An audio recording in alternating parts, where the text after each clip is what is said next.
I got to compliment Wake Forest because they challenged us every step of the way.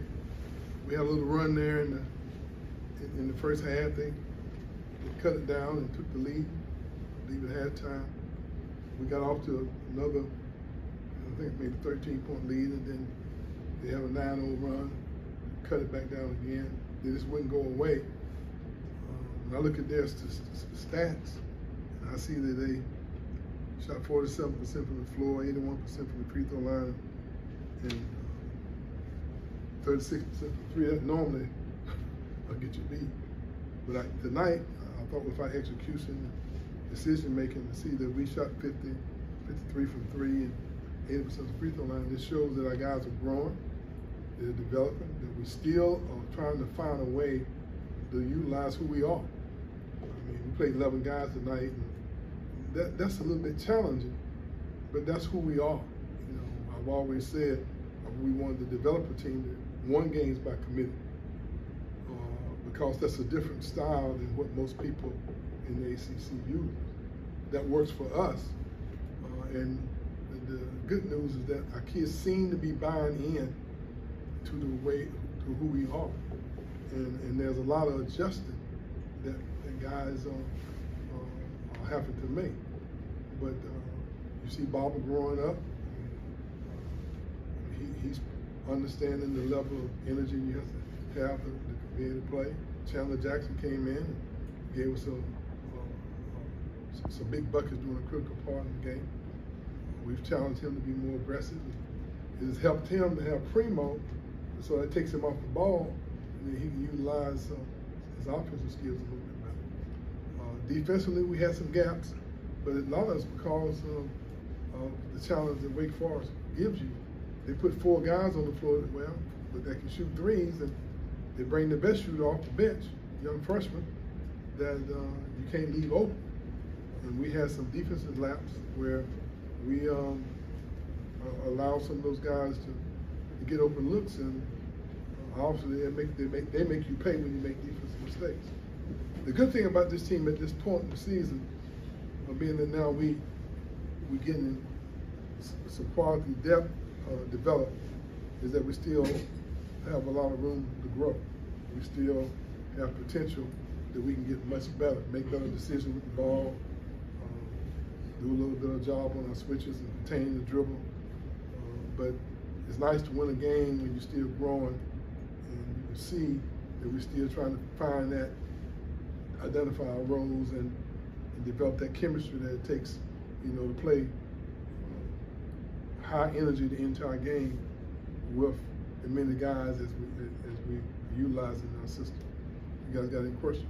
Coach Forbes talked about you guys speeding them up. Was that something that was a goal from the get-go, and also forcing 20 turnovers against a team like that? We normally would not like to have to change the way we play defensively with anyone. You know, we like our principles. We like the things that we think work for us. Now, we might make a few adjustments here and there, but we always like to try to get a hand on the line. We like to try to get, I think we had 38 deflections, which is playing with a lot of energy, We didn't contain the dribble very much, obviously. That's what they went to. Like most teams, stop running their regular offense, and they just do a ball screen and attack the basket. These guys just happen to be really good at it. And when they got into the lane, we worried about them having those shooters on the perimeter because they don't miss many open looks. We were more consistent playing the way we feel that we have to play in order to be successful. Getting the hand on the line, getting the deflections, getting the steals. We still can do a much better job blocking out. I think we got our rebounding tonight. They had 2 big guys in there. We got to adjust to that. But we like to do that all the time, but we just don't accomplish it. But it got to a point where what we planned for in our preparation, they aborted and went to what they thought was best for them to attack us. I thought it was very effective. We had a normal ACC blowout, 3 points.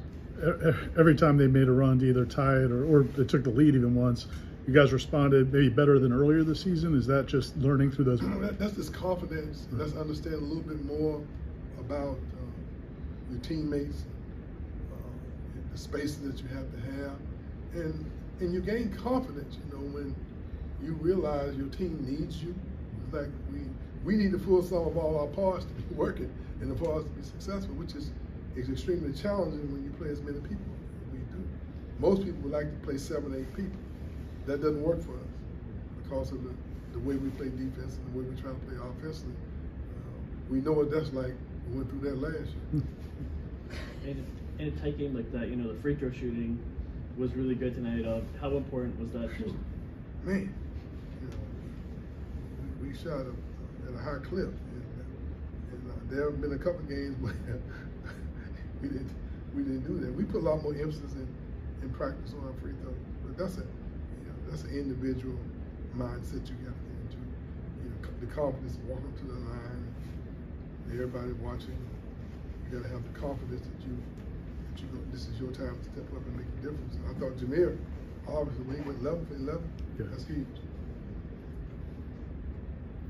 Darren Green, you know, last year, I don't know if he had 5 steals in a 5-game stretch. He had 5 steals tonight, and that one late, you know, intercepting the pass and taking it full court for the dunk kind of felt like it maybe gave you the distance, you know, you needed to win. What did he do to improve so much in the offseason on defense?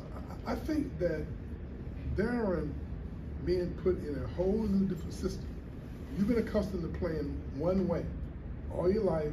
Now all of a sudden you're switching 1 through 5. You're 9, hand on the passing line. You guard the post. You guard the point guard. You know, you end up boxing out bigger guys, and sometimes you play. You pace yourself sometimes, staying energy for a long period of time, and you find looking for places to rest. I didn't think he did it enough. I didn't think he took any possessions off. I thought that he was engaged and going to his maximum ability every time. And I think that's what's happening with Baba. I think he's learning how to push through fatigue. It's a big adjustment for him. I mean, you don't know what it's like coming this far away from home. You're 18 years old. You find out if you get to school, you got shin splints, and you pull your groin, and then all of a sudden you find out you're suspended for 16 games, and then you got to go out and be on point. I say, everybody, you know, that's a big adjustment for you. And Baba went through some early season adjustment, but I think mentally he's just feeling more comfortable because he understands, you know, why I need to post up every once in a while, and why I need to use my athleticism and take the ball to the basket and draw fouls. Those are not things that are easily grasped sometimes when you're not accustomed to playing this way. And I think that's what's going on with our team. We're growing while we're still learning. Well said. Thank you.